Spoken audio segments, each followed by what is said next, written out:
buksan natin si TNT SIM card. So that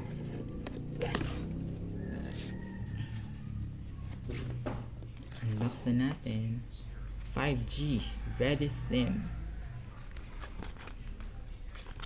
You open it,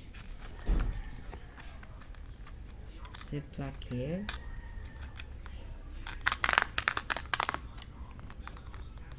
Simulan na ang saya. Ang saya-saya.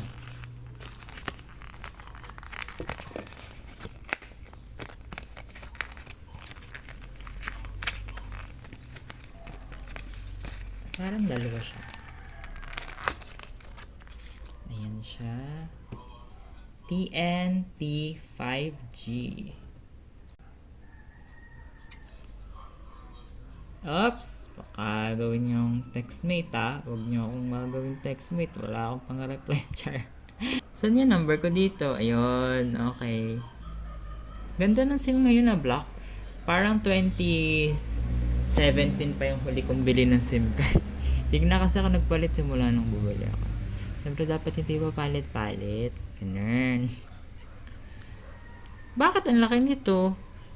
Okay. Ayan guys, sira na siya. Nasira ako kasi. So ito na po siya. Ilalagay natin siya sa phone ko. Nandito din pala yung PUK. May napi-PUK pa ba ngayon? Ayan. PUK, pin 1, pin 2. Hindi pa pala tapos kasi kung micro yung inyong SIM card, syempre, kailangan nyo pang paliitin pa siya. Pwede nyo pang pas maliit. Ito. So, nahahati pa yan. Kita nyo yan. Paano ba i-focus to? Focus mo nga. Yan. Ayan o. Kita nyo. May line pa. Check ko muna kung ano yung sa phone ko bago natin gamitin. Okay?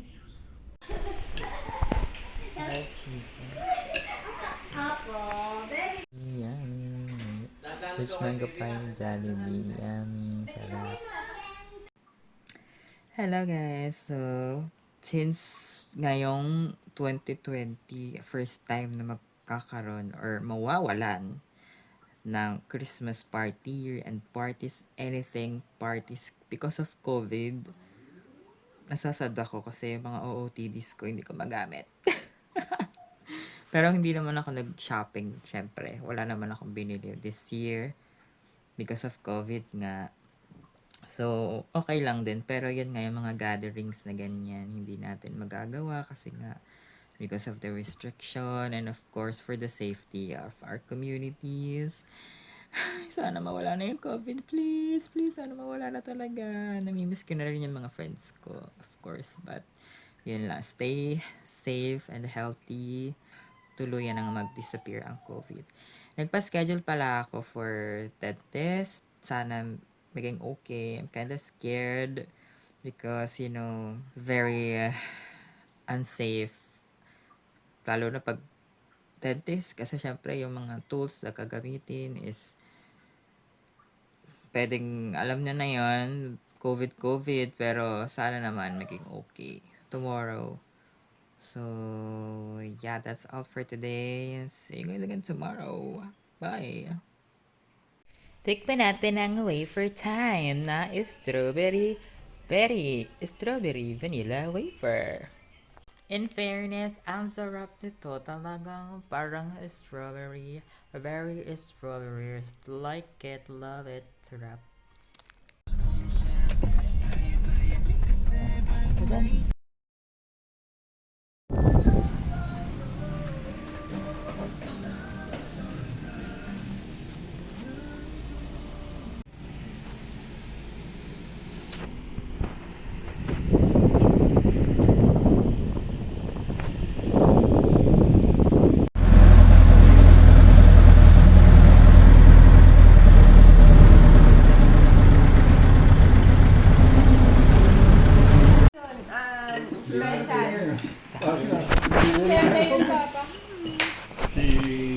Hello guys.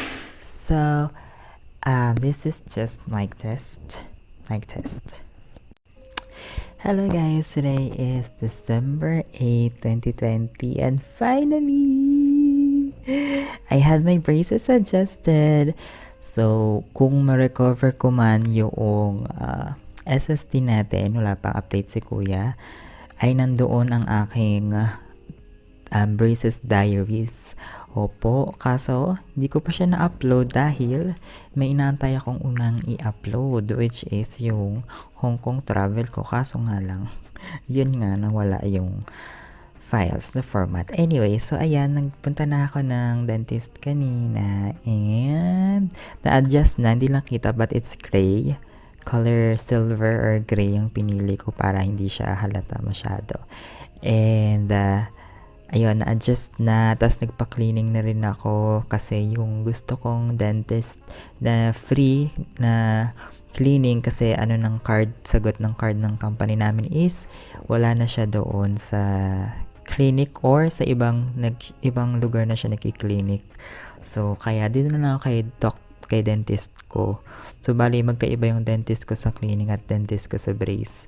Kasi yung sa cleaning libre, etong sa dentist may bayad. So, 800 pesos yung cleaning. But, magaan naman yung kamay ng dentist ko. Kaya, okay lang sa akin. Kasi dun sa libre is mabigat kasi wala nga yung isang dentist. So, ayun, nagpa-cleaning na rin ako. Tapos, guess what? Yung nasira kong ngipin noong May or June, di ba? Sabi ko sa inyo na yung bagang ko nasira. So, na-save pa siya. Nalagyan pa siya ng temporary pasta. So, ayan, hindi nga ako sanay kasi feeling ko mataas masyado. So, feeling ko baka bigla siyang masira agad kasi may tendency masira kapag masyadong mataas. Siyempre, makakagat mo yung ngipin mo. So, sana naman wag kasi sayang naman. Bayad ko ay 800 din. Tama nga ba? 800 pesos sa pasta. So, isipin nyo ganito kalaki yung space na wala. Yan. Itong buong space na yan wala. So, ni-refillan yan. Hindi ko lang kakita niya. Sobrang lalim nan. So, buti na lang na-save pa siya kasi mawawala na ako ng bagang isa na lang kasi yan. Tapos dito, wala na rin. So, buti na lang na-save pa. And then, ang bago ngayon is kailangan nila mag-wear ng parang gown. So, may bayad yun na 500 additional para sa safety ng mga COVID cambular. So, ayun, ang daming ginawa. Tapos, syempre, meron akong pinakonsult na meron ako ditong wisdom tooth or third molar sa taas. Yung dito sa kaliwa, okay naman siya. Yung dalawa ko dito sa baba, natanggal na yun. Dati pa na-operahan na siya. Meron na naman ditong bago. Ang napansin ko, na baka masira din yung katabi. Kasi impacted din siya, kaya kailangan ko siyang ipabunot. Hindi ko pa alam kung magkano, pero 8,000 kasi yung huli ko dati.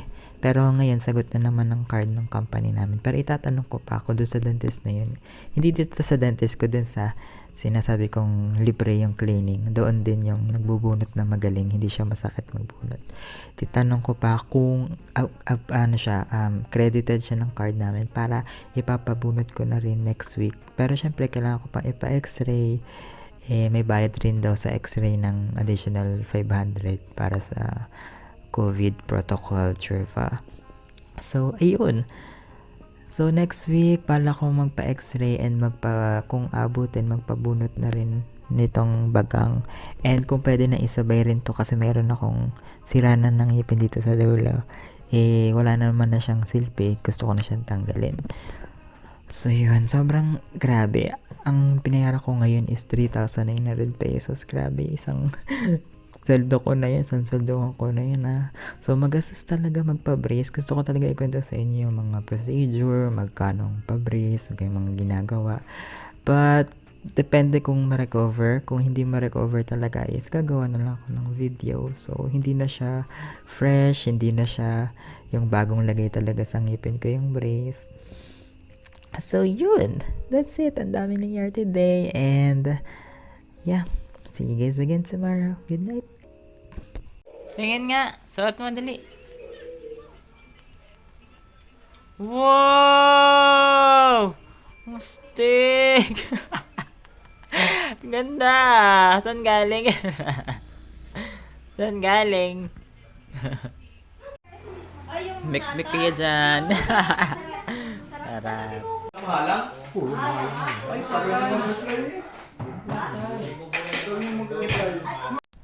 Hello guys, today is December 9, 2020. So, naninibago ako sa sa ngipin ko kasi 'di ba sanay ako na lang 6 months na akong sanay nang wala yung dito, yung bagang ko. So ngayon, parang naninibago ako, parang may naka something sa bagang ko. But mawawala din naman 'yan kasi syempre nag-a-adjust pa, pero mawawala din naman siya. So, anyways, ngayon sa wakas, after ilang days, natapos ko na yung edit ko ng Unclutz Vice Cosmetics unboxing slash ASMR. Sobrang tedious kasi siya. Ang dami niyang mga pasok-pasok, edit-edit. So, kaya 3 araw ko siya na-edit. So, yun, na-post ko na. So, sana mapanood niyo po yan sa aking mga social media, lalo na sa YouTube. So, yun. And, uploading siya. So, baka bukas, hindi pala uploading, extracting, tawag doon, exporting, ayan. Kasi medyo mahaba siya. Naging 39 minutes. Kasi yung first part was parang nagkakwento lang ako about Unclutz sa mga collection ko. Tapos, doon na sumunod yung unboxing ASMR. So, medyo mahaba siya. Kasi madami yun, isang PR kit. Mahaba talaga siya pag PR kit. And na-realize ko na pag ganun nga pala kadami is matagal siyang gawin. Kaya nung shoot ko, sabi ko, oh my gosh, buti na lang wala akong pasok nun. Kaya alam nyo ba, inabot ako nun ng 7 a.m. 4? Or 7, 8 a.m. na ako nakatulog. Grabe. Simula, nag-start ako 10 p.m. So, grabe. Kasi ang dami ko naman sinut noon. So, naka-4 yata ako na vlog or 3. Kaya ganun siya katagal. Anyway, so, yes, that's it. And abangan nyo po yung vlog ko na yan. Uploading tomorrow, maybe. And yeah, we'll see you guys again tomorrow. Bye! Kuha tayo ng libreng box. Sana cute. Wow! I got the point. Sayang, hindi itong ganda wing. Pa. Another one.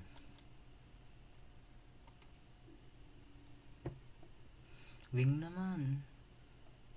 Yun o. Yun ulit. Kakasar. Pangit. Nasa si Canton Pansit. Nasa si Prinsesa? Bago yatang flavor tong mixed fruit juice ng Dutch Mill. Hello guys. So, naalala ko dati,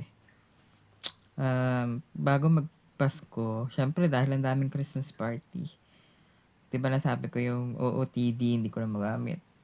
Namimili pa talaga ako sa lahat ng murang pilihan. Alam niyo sa Festival Mall, iba mga tiyanggi doon. Doon talaga favorite kong mamili ng damit doon. Kasi ang mumura, tapos ang gaganda. Talagang lahat ng store, pupuntahan ko. Tapos pag may nakita ko, hindi ko muna po bibilihin. Babalikan ko siya. Tsaka mga mura lang ha, mga 100 to 200. Mahal na sa akin 250. So, ganyan lang range. 100 to 250 lang yung mga damit na binibili ko. And, syempre, nire-reserve ko sila for Christmas party. Syempre, ang dami kong Christmas party. Ilan yun? Sa office, isa. Sa buong company, 2. Sa mga friends mo doon, iba pa yun sa mga group of friends mo, 3. Tapos, meron pang mga sa iba-iba mong friends. Dito naman, sa amin, sa Lucena. Tsaka sa isa pa pang friends. 5 na. Tapos sa family, 6. Tapos, basta, ang dami. Kaya dapat marami rin akong OOTD talaga. Parang mga November, parang namimili na ako ng damit. Tapos pag may nakikita ako, pag umuwi ako um, ng Lucena, kasi 'di ba sa mga sa South Station meron doong mga tiyangge.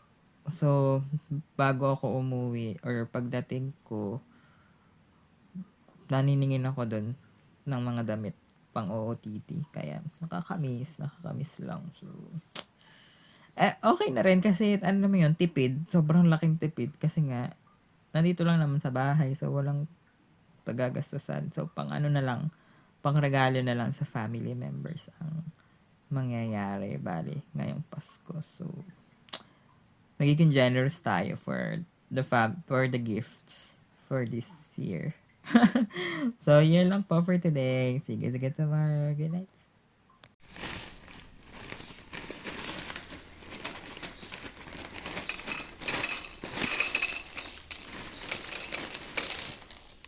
Pork chop. Wala po. Meron ba kayong stock?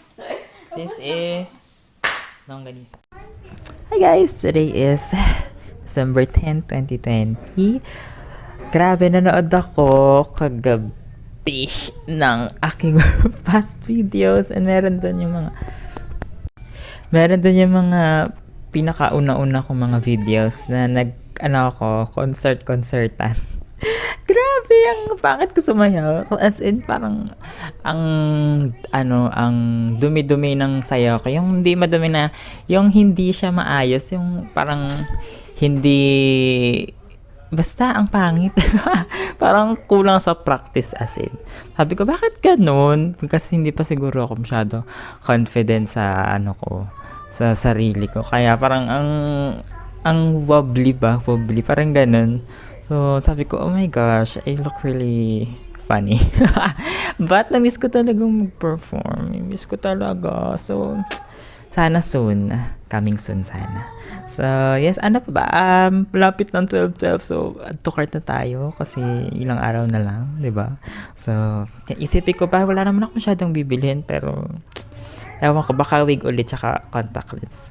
So, yeah, that's it for today. See you guys again tomorrow. Bye! Kain tayo, kiat-kiat. Uy, ayaw mo focus. Kain tayo, kiat-kiat. Cute. Dabang ulam today. First candidate with blonde hair. Bagong hair. Ang aking nanay. Si ate girl ng blonde. Ay, gray pala. Gray ang hair. Hello guys, naalala ko, pag magpapasko na, ang daming transformation na nagaganap. Siyempre, dami pera from 13 month. Yung iba ng hair, nagpapa-straight. Yung iba nagpapakulot. Yung iba nagpapakolor.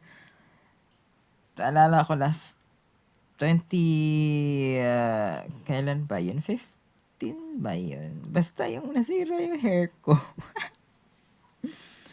Kasi, 25, basta hindi pa yun, last na tagal, mga 2 years, 3 years ago, nasira yung hair ko.